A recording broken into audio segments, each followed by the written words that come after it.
பிஸ்மில்லாஹ் ரஹ்மான் ரஹீம். ஹதீஸுகள் நபி ஸல்லல்லாஹு அலைஹி வஸல்லம் அவர்களுடைய நாவிலிருந்து சொல்லப்பட்ட விஷயம்தான். இதை ஆரம்பத்தில் நபி ஸல்லல்லாஹு அலைஹி வஸல்லம் அவர்கள் ஹதீஸுகளை எழுதி வைக்க வேண்டாம் என்பதாக சொன்னார்கள்.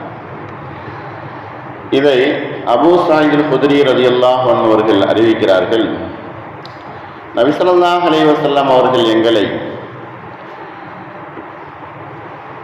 ஹதீஸுகளை நீங்கள் எழுதி வைத்திருப்பதை அதை அழித்து விடுங்கள், குர்ஆனை மட்டும் நீங்கள் எழுதி வைத்துக் கொள்ளுங்கள், ஹதீஸுகளை ஒருவருக்கொருவர் பரிமாறிக்கொள்ளுங்கள் என்பதாக சொன்னார்கள்.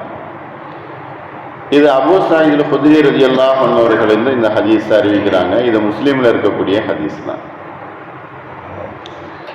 ஹதீஸுகளை எடுத்து சொல்லணும், அதே நேரத்தில் குர்ஆனுடைய வார்த்தைகளை எழுதி வைத்துக் கொள்ளணும் என்பது இந்த ஹதீஸிலிருந்து நமக்கு விளங்குது. என்ன காரணம்? ரெண்டும் ஒன்றோடு ஒன்று கலந்து விடக்கூடாது. ஹதீஸ் எது, குர்ஆன் எது என்பதாக கலந்துர போயிடக்கூடாது என்பதற்காக வேண்டி நபி ஸல்லல்லாஹு அலைஹி வஸல்லம் அவர்கள் ஹதீஸுகளை மனனம் செய்து வாய்மொழியில் அடுத்தவங்ககிட்ட சொல்லுங்க, குர்ஆனை வேண்டால் நீங்கள் எழுதி வைத்துக் கொள்ளுங்கள் என்பதாக நபி ஸல்லல்லாஹு அலைஹி வஸல்லம் அவர்கள் சொன்னார்கள். அபூ ஹுரைரா ரலியல்லாஹு அன்ஹு அவர்கள் ஒரு ஹதீஸ் அறிவிக்கிறாங்க. நபி ஸல்லல்லாஹு அலைஹி வஸல்லம் அவர்கள் ஹஜ்ஜத்துல் விதாவில் அவர்கள் நிறைய விஷயங்களை சொல்லி கொண்டு வந்தாங்க. அப்ப இதையும் தங்களுடைய தோழர்கள்ட்ட சொன்னார்கள்.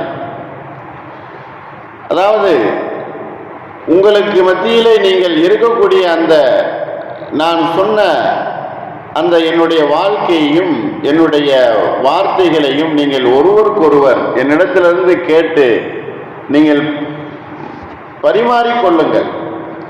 நான் சொல்லாத விஷயங்களை எவரொருவர் சொல்லுவாரோ அவர் நிச்சயமாக அவர் தங்குமிடம் நரகமாக ஆக்கி கொள்ளட்டும் அப்படின்னு சொன்னாங்க. நான் சொல்லாத விஷயங்களை அடுத்தவருக்கு எடுத்து சொல்லும் போது அவர் போய் சேரக்கூடிய இடம் நரகம் என்பதாக சொன்னார்கள். அபூ ஹுரைரா ரலியல்லாஹு அன்ஹு அவர்கள் அறிவிக்கிறாங்க, என்னை விட அதிகமாக அப்துல்லாஹ் இப்னு அம்ர் ரலியல்லாஹு அன்ஹு அவர்கள் நபிமொழிகள் நிறைய அவர்கள் கற்று வைத்திருந்தார்கள், தெரிந்து வைத்திருந்தார்கள். என்னை விட அதிகமாக அவர்கள் தான் தெரிந்து வைத்திருந்தார்கள். ஏனென்று சொன்னால் அவர்களுக்கு எழுத தெரியும், ஆகினால ஹதீஸ்களை எழுதி வைத்திருந்தார்கள். ஆனால் எனக்கு எழுத தெரியாது, நான் மரணம் செய்து வைத்திருந்தேன் என்பதாக அபூ ஹுரைரா ரலியல்லாஹு அன்ஹு அவர்கள் சொல்லுகிறார்கள். எப்பொழுதுமே நினைவில் தான் வைத்துக் கொள்வேனே தவிர என்னால் எழுத முடியாது என்பதாக சொல்லுவார்கள். இந்த ஹதீஸும் புகாரியில 113வது ஹதீஸாக பதிவு செய்யப்பட்டிருக்கிறது. அப்ப இந்த ஆதாரங்களை எல்லாம் வைத்து பார்க்கும் பொழுது நபி ஸல்லல்லாஹு அலைஹி வஸல்லம் அவர்கள் ஆரம்ப காலத்தில் ஹதீஸுகளை எழுதுவதற்கு அனுமதி கொடுக்கவில்லை. குர்ஆனை மட்டும் எழுதி வைத்துக் கொள்வதற்கு அவர்கள் அனுமதி தந்திருந்தார்கள். அதற்கு பின்னால் நபி அவர்களுடைய காலத்திற்கு பின்னால் எப்ப இந்த குழப்பங்களும் வந்துவிடுமோ அந்த சமயத்தில் குர்ஆனும் ஹதீஸும் ரெண்டும் கலக்காது என்கிற நம்பிக்கை வந்த சமயத்தில் அந்த குர்ஆனையும் ஹதீஸையும், குர்ஆனை எழுதுவதை போன்று ஹதீஸையும் எழுதி வைத்துக் கொண்டார்கள். அதே நேரத்தில் நபி ஸல்லல்லாஹு அலைஹி வஸல்லம் அவர்களுக்கு அல்லாஹ் ஒரு கட்டளையிட்டு இருந்தான், யா அய்யுஹல்லதீன ஆமனூ இன் ஜாஅக்கும் ஃபாஸிகும் பினபையின் ஃபதபையனூ அன் துஸீபூ கௌமன் பிஜஹாலத்தின். சூரத்து ஹுஜராத்தில் வரக்கூடிய இந்த ஆயத்து, இதில் அல்லாஹ் கட்டளையிடுகிறான், ஒரு பாவி உங்களிடத்தில் செய்தியை கொண்டு வருவார் என்று சொன்னால் அதை நீங்கள் நம்பாதீர்கள். அதை முழுமையாக விசாரணை செய்து அந்த சமுதாயத்தினுடைய அறியாமையை கருதி நீங்கள் அதை ஏற்றுக்கொள்ளாதீர்கள். அப்படி நீங்கள் அதை செய்தீர்கள் என்று சொன்னால் பின்னால் கவலைப்படுவீர்கள் என்பதாக சொன்னார். இப்படியாக ஹதீஸுகளை அறிவிக்கக்கூடியவர்கள் சமூகத்தில் இருந்தால்தான் கியாமத் நாள் வரைக்கும் இந்த ஹதீஸ் பாதுகாக்கப்படும் அப்படிங்கிறது நமக்கு விளங்குது. ஆனால் அதை யாரும் பொய்யாக சொல்லுகிறார்களோ அப்படி பொய் உரைக்கக்கூடியவர்கள் மீது அவர்கள் சேரக்கூடிய இடம் நரக நெருப்பு என்பதாக சொல்லியிருக்கிறாங்க. அல்ஹம்துலில்லாஹ். இப்ப ஹதீஸுகள் நம்மிடத்துல எப்படி வருகிறது, எப்படி வந்தது, இதற்கு பின்னால் எப்படி அது தரிபடும் கியாமத் நாள் வரைக்கும் அப்படின்னு பார்த்தா, ஒருவர் பின் ஒருவர் அதை அடுத்தவர்களுக்கு எடுத்து சொல்வதன் மூலமாகத்தான் ஹதீஸுகள் என்பது தரிபடும். கியாமத் நாள் வரைக்கும் அது இருந்து கொண்டே இருக்கும். அதற்கு பின்னால் இந்த ஹதீஸுகள் யாரிடத்திலிருந்து எவ்வளவு ஹதீஸுகள் இருக்குது என்பதை திரட்டப்பட்டது, ஒன்று சேர்க்கப்பட்டது, நபிமொழியாக, நபி புத்தகமாக அது வடிவமைக்கப்பட்டது. குறிப்பாக 6 புத்தகங்கள், 6 கிதாபுகள், சஹீஹ் என்று சொல்லக்கூடிய நிறைய ஹதீஸுகள் இருந்தாலும் சுத்தமான ஹதீஸ், தெளிவான ஹதீஸ், அறிவிப்பாளர்கள் சரியான முறையில் அறிவிக்கிறாங்க, கரெக்டானவர்கள் என்பதை உறுதி செய்ததற்கு பின்னால இந்த ஹதீஸுகள் எழுதப்பட்டிருக்கிறது. குறிப்பாக அறிவிக்கக்கூடியவர்கள் எப்படி இருக்க வேண்டும் என்கிற ஒரு நிபந்தனையும் சொல்லப்பட்டிருக்கிறது. அதாவது வரம்பு மீறாதவர்களாக இருக்க வேண்டும். மனோ இச்சைகளுக்கு அவர்கள் அடிபட்டு விடக்கூடாது, மனோ இச்சைகளுக்கு அடிபணிந்து விடக்கூடாது.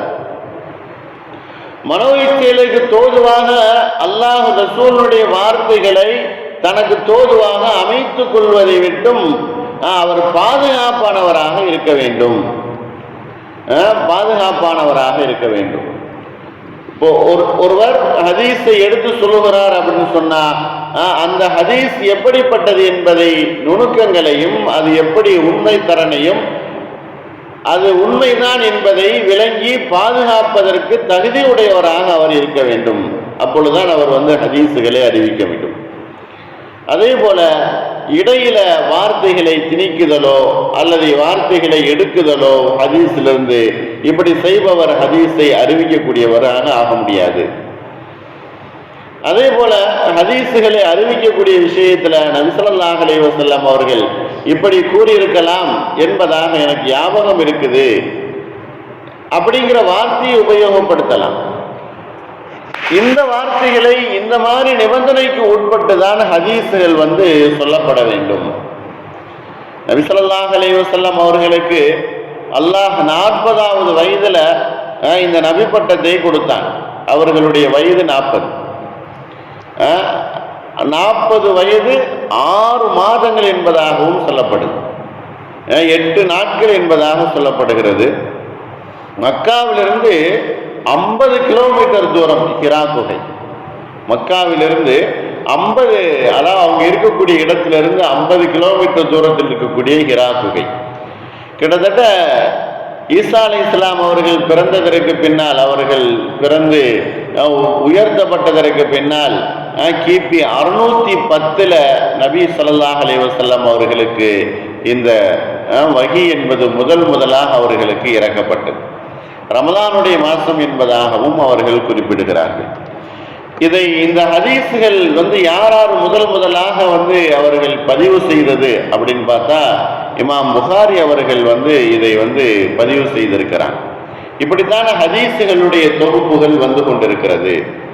என்று சொன்னால் ஹதீஸ் என்பது பேச்சு, சுன்னா என்பது வழிமுறை, நேரான வழி அப்படிங்கிறதுக்கு சுன்னா என்பதாக சொல்லப்படும். ஹதீஸுக்கு சுன்னா என்கிற வார்த்தையும் உபயோகப்படுத்துறாங்க, சுன்னா என்கிற வார்த்தைக்கு ஹதீஸ் என்பதையும் உபயோகப்படுத்துறாங்க. ரெண்டுமே நபி ஸல்லல்லாஹு அலைஹி வஸல்லம் அவர்களுடைய அந்த வாயிலிருந்து வந்த ஹதீஸுகளுக்கு, நபிமொழிக்கு சுன்னா என்பதாகவும் சொல்லப்படும், ஹதீஸ் என்பதாகவும் சொல்லப்படும். சுன்னா என்கிற வார்த்தையை அல்லாஹ் குர்ஆன்ல பல இடங்கள்ல சொல்லி காட்டுகிறான். அதற்கு நேரடியான அர்த்தம் என்ன அப்படின்னு சொன்னா நேரான பாதை, நேரான வழி. அதற்கு பின்னால் நிறைய அதற்கு அர்த்தங்கள் புழங்கப்படுகிறது. ஆகினால இந்த ஹதீஸுகள் முறையாக பாதுகாக்கப்பட வேண்டும் அப்படின்னு சொன்னா இந்த ஹதீஸுகளையும் நாமும் மரணம் செய்யணும், நமது பிள்ளைகளுக்கும் அதை மரணம் செய்து கொடுக்கணும். ஹதீஸுகளுடைய வாழ்க்கையை நம்முடைய வாழ்க்கையில ஹதீஸுகளுடைய அந்த விஷயங்களை நம்முடைய வாழ்க்கையில கொண்டு வரணும். அதற்காக வேண்டி அல்லாஹ் நாம் எல்லோருக்கும் தௌஃபீக் செய்வானாக. வாஹிர் தாவானா அல்ஹம்துலில்லாஹி ரப்பில் ஆலமீன்.